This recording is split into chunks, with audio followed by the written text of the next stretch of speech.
Robert Saé, bonjour à toutes et à tous. Nous allons donc vous proposer notre sélection de la semaine.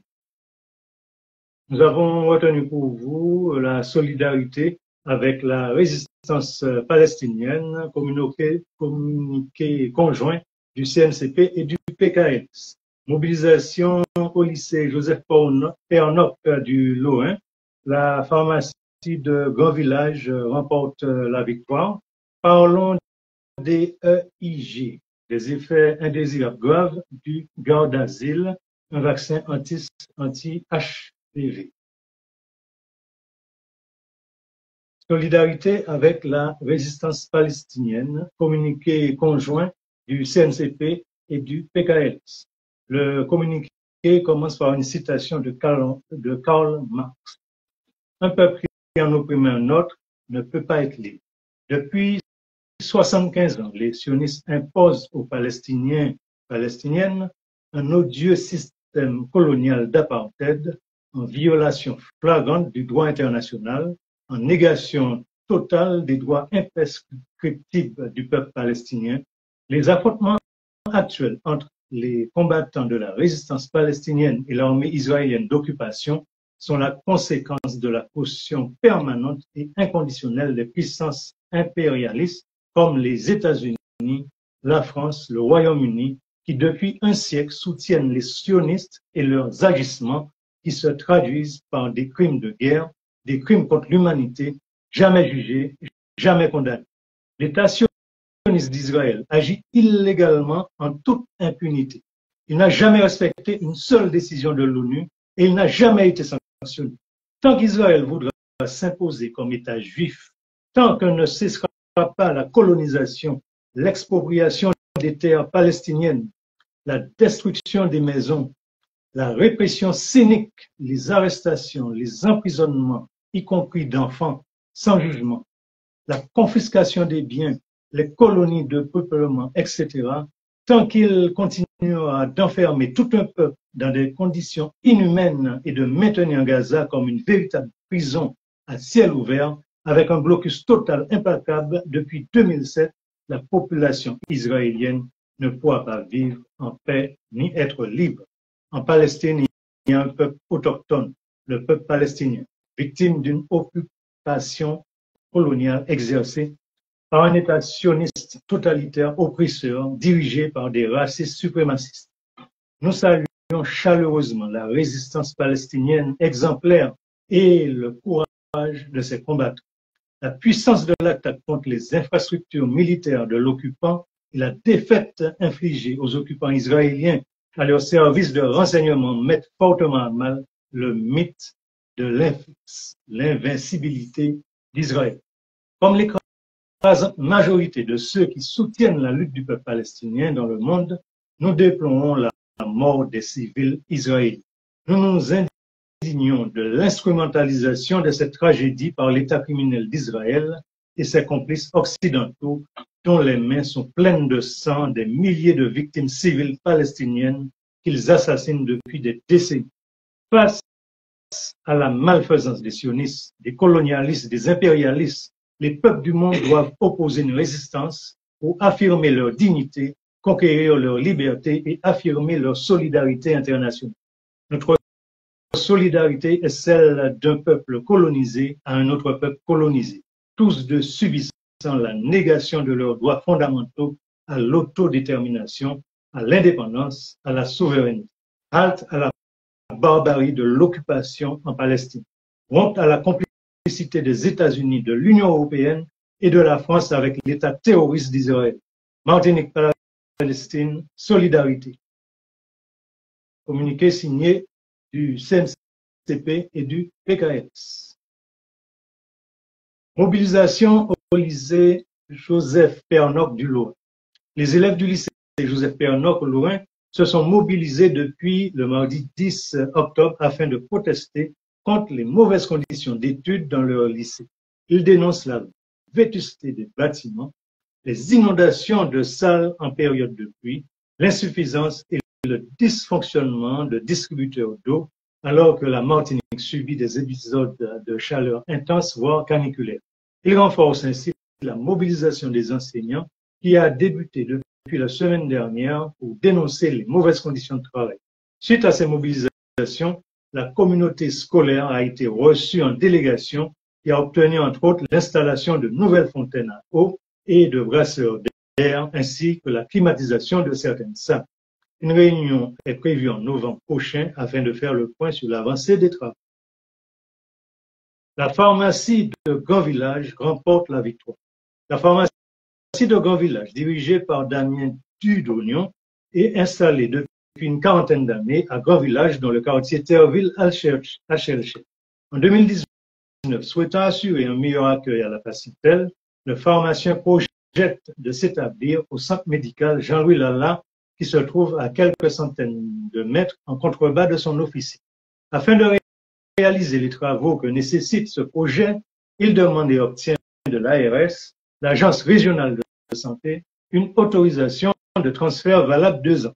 Un délai, somme toute suffisant pour entamer et terminer les travaux préalables à l'installation.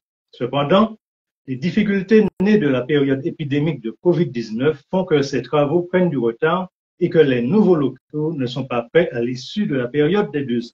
Il sollicite alors auprès de l'ARS une dérogation qui reconduit son autorisation pour une année supplémentaire. Cela lui permet donc de poursuivre ses travaux en toute quiétude pour s'installer dans ces nouveaux locaux fin 2022.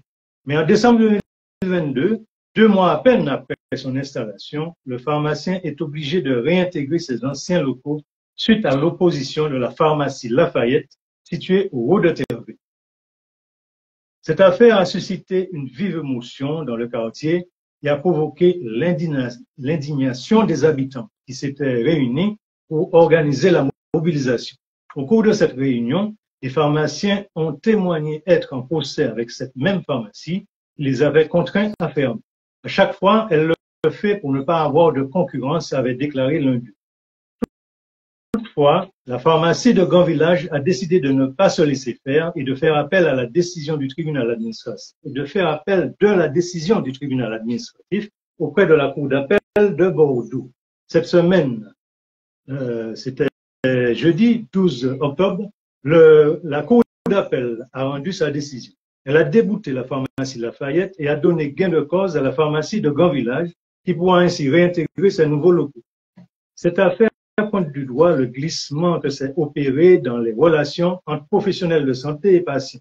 Le mot patientèle désigne l'ensemble des patients de professionnels de santé.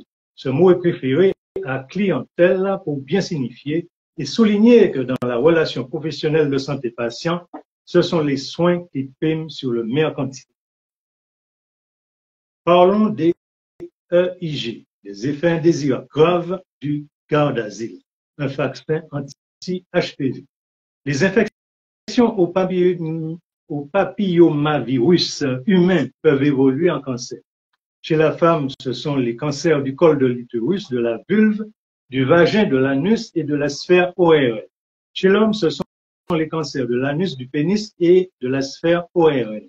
Le Gardasil est présenté comme le vaccin qui prévient les infections à papillomavirus humain, dit HPV en anglais.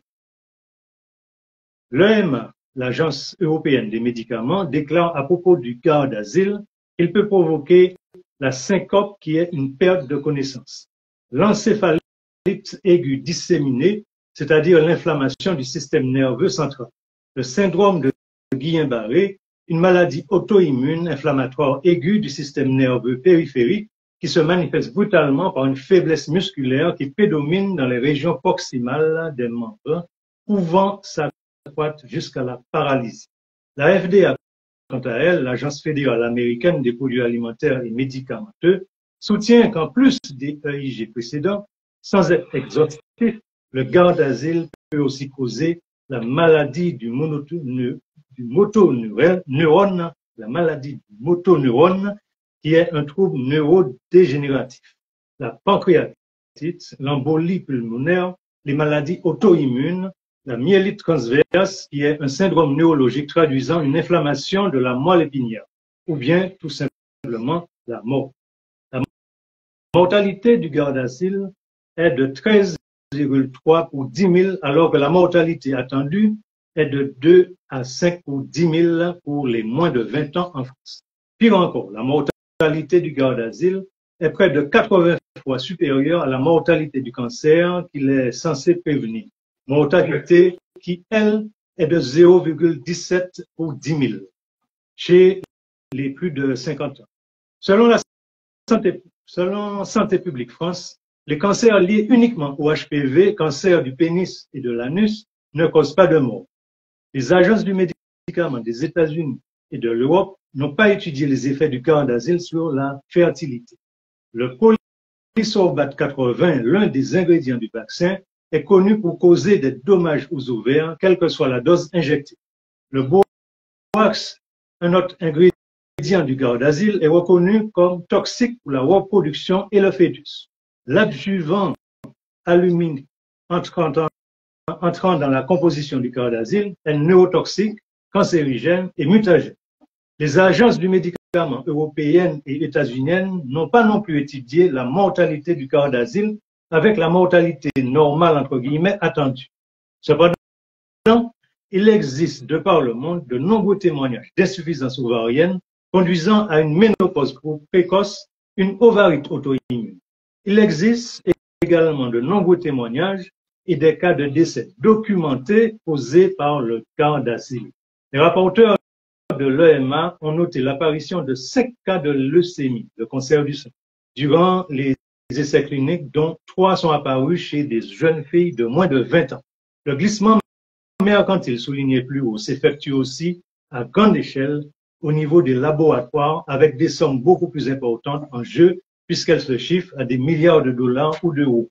Une campagne de communication orchestrée par le gouvernement français sur le vaccin anti-HPV déclare en substance, pour prévenir les cancers de demain, c'est maintenant qu'il faut agir. Nous nous permettons de leur suggérer une campagne de communication qui serait susceptible éventuellement de masquer leur hypocrisie. Pour se prémunir contre les cancers, il faut sans délai supprimer dans l'alimentation tous les pesticides tels que le chlordécone, le glyphosate, l'azulox, etc. Rappelons que le gouvernement français maintient ces pesticides en connaissant leur dangerosité pour la santé humaine et celle de la nature. Nous terminons par un rendez-vous que nous vous proposons en tant qu'actif. Enfin, c'est la résistance sur le port qui vous propose donc en tant qu'actif, rendez-vous donc mercredi 18 octobre au rond-point de la résistance africaine. Et le thème de cette soirée, qui commencera de 18h pour se terminer à 20h30, thème Le monde est-il en train de basculer?